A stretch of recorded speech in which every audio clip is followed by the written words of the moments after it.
March 20th, 2021. That was the day Solomon Daniels was introduced to the world. That video only had 52 views after 2 months on YouTube. But then something crazy happened. You guys discovered it. And not only did you watch that first episode, you hung on for 140 more. And I can't be any more thankful. Today we're going to go over the best of Solomon Daniels through those 141 episodes and give one of the greatest safeties to ever play the game a final goodbye. And stay until the end, because we're going to go over what happens in the future to some of your favorite characters throughout this series. And yes, that includes Doug James. It's your boy 5 Words Deep. Let's go.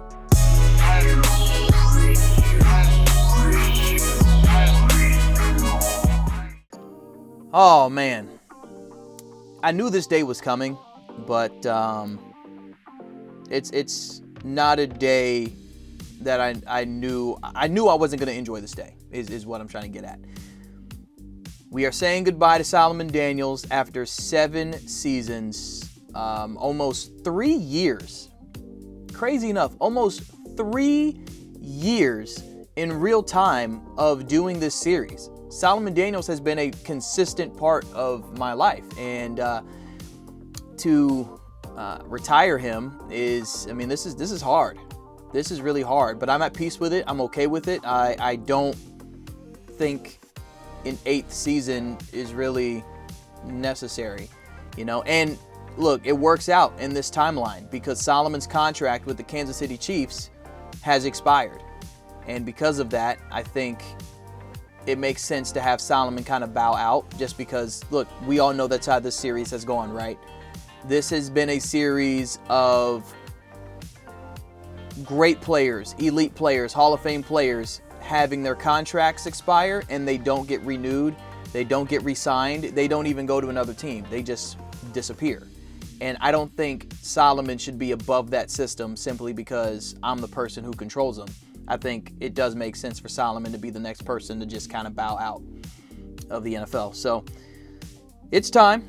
It is time. But, man, there are so many things that stick out in my mind about Solomon Daniels. I'm just going to talk about some of my favorite moments. And we'll get to the Super Bowl, which it's not that good of a moment because we lost. But, when Solomon was a rookie, he wasn't that good. He really wasn't. He wasn't that good. But boy, he still got his first career interception. First career pick against Baltimore. And then I believe that's when he got his first real yayert as well against Seattle. So he had some flashes his rookie season, but 2008 was an amazing season. 2008 was awesome. Solomon had 8 picks, which was the 3rd most in the NFL. He got his first career sack against Arizona and happened to be in the end zone, so it was a safety, so that was super cool. And he picked off Tom Brady. Come on now. Picking off Tom Brady. This game in particular still makes me smile because Solomon played a great game, and it was an instant classic. You can go back and watch this game and every other game because I'm not going to delete them. So, that game in of itself, with the way it ended, it's my favorite play Solomon's ever made. The yayert at the goal line or near the goal line. The yayert near the goal line on Evans was, oh my gosh. Heath Evans is not cool with Solomon Daniels at all. To this day, they're not friends. They are not cool, man. Heath Evans don't fumble. Heath Evans does not fumble, but he fumbled that day. He got hit so hard, he fumbled that day. So, that was one heck of a moment. You get to 2009, first year with the Broncos. Things weren't going that well. Started 7-1, ended up missing the playoffs, which was pretty unfortunate. But Solomon did end the season with his first career pick 6. Solomon got his first career pick 6 against the Jets, week 17.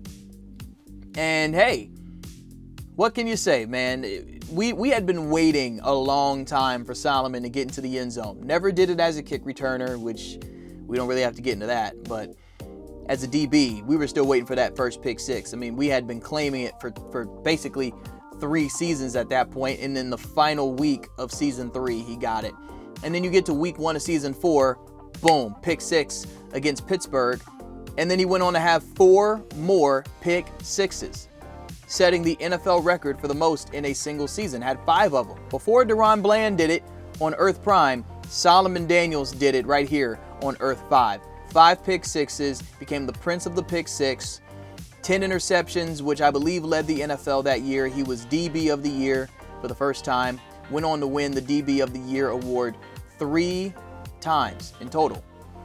That final year in Denver was pretty much a disappointment. I think the best thing about that season was the Thanksgiving game against Detroit. Solomon climbed the ladder, got that interception, gave someone the yayard of their life. That was a cool moment. So, there were some things from that 2011 season that were, they were okay, but overall it wasn't a good season at all. I think that was objectively the worst season Solomon had in the NFL in terms of what the team did.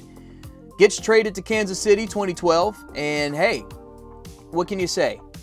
That was the reigning defending Super Bowl champions, 2-time Super Bowl champions. They were trying to three-peat. It's a really good team. The whole point of Solomon changing teams was to play with a team with a good offense. They had good offense. They had the realest to ever do it, Darrell Irvin. They had Dwayne Bowe. John Shutt became a really good running back.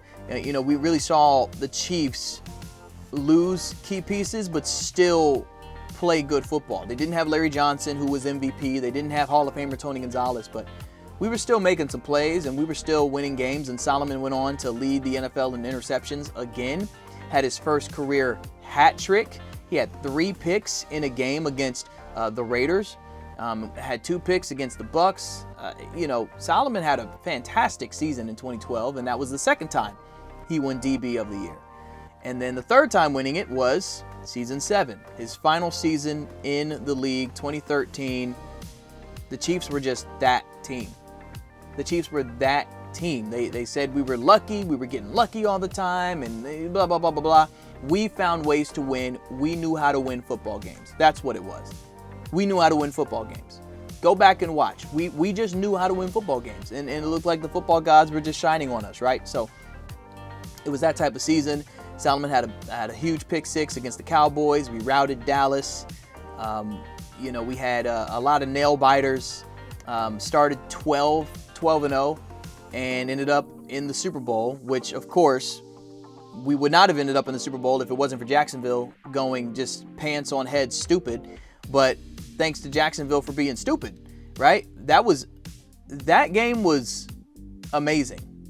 Like, if I had to tell somebody, like, yo, if you want to go back and just understand the roller coaster of watching Solomon Daniels, that's on the list. And it's the #1 video on that list of, like, this series was like, that was it right there. The craziness of the series was encapsulated in that one game. And I have the playlist, right? I have those playlists. If you ever want to go back and you ever want to reminisce, I have 2 playlists. I have one of instant classics. All of the instant classic games, win or lose, are on that playlist. And I also have the best of Solomon Daniels. Same deal. Win or lose. If Solomon individually had a really good game, it is on that list. And I believe every pick six he's ever had is on that list as well, because Solomon actually never lost a game where he had a pick six. So I would go back and watch that. Just look at the numbers, man. Solomon Daniels ended up with almost 50 picks. He had, how many tackles did he have? 300 something tackles. He had sacks, consistently getting sacks. At the DB position, at the safety position more specifically, if you're able to rack up sacks and forced fumbles, the interceptions are going to come. But when you can get sacks and some fumbles, you're a serious threat. And Solomon was a serious threat in the passing and the running game and the pass rush game. So, major credit to Solomon Daniels for all of that. And I think he's done exactly what, and more, of what I hoped he would do. Solomon Daniels has done exactly what I hoped he would do. All right, y'all. I've done enough talking. This is it. I don't want to be super long-winded. Thank you guys so much. I really do appreciate and love you guys. This is not the end of 5 Wars Deep. Solomon Daniels' cousin, is coming. That is the next series. It will be Madden 06, Superstar Mode, wide receiver. He will play wide receiver. Get ready, because it's going to be a lot more touchdowns in that one than in this one, now that we got somebody on the offensive side of the ball. All right, let's find out what happened to some of your favorite characters from this Solomon Daniels series as we bow out for the final time. It's your boy 5 Wars Deep. One love. Yeah, I wish I had all the answers, all the solution the world needs, like a cure to cancer. But all I've got here are my hopes and dreams, so I just put them in a prayer, let it out and sing. Oh, I'm hopeful, yes I am hopeful for today. Take this music and use it, let it take you away. And be hopeful, hopeful, and you'll make a way. I know it ain't easy, but that's okay, just be hopeful. I wish that we could throw back to when everything was easier on this track, when the race was singular and all of we ran in competition to no other, just to hit that 8 mark. I wish that we had all that and even more, just to give the kids a lean back. More support, no crutches, but some wings and answers and some pity dust. Get the saints out, believe that. I wish that I could give you a dream, but everything you want fits in the back of your jeans. I wish that I could make you believe in something bigger than you and something bigger than me. I wish that we could live for more, spread a bit more love and get to beat the clock. And when time runs out, hope we get to say like Mr. Tedder, I lived in every way. I'm hopeful, yes I am hopeful for today. Take this music and use it, let it take you away.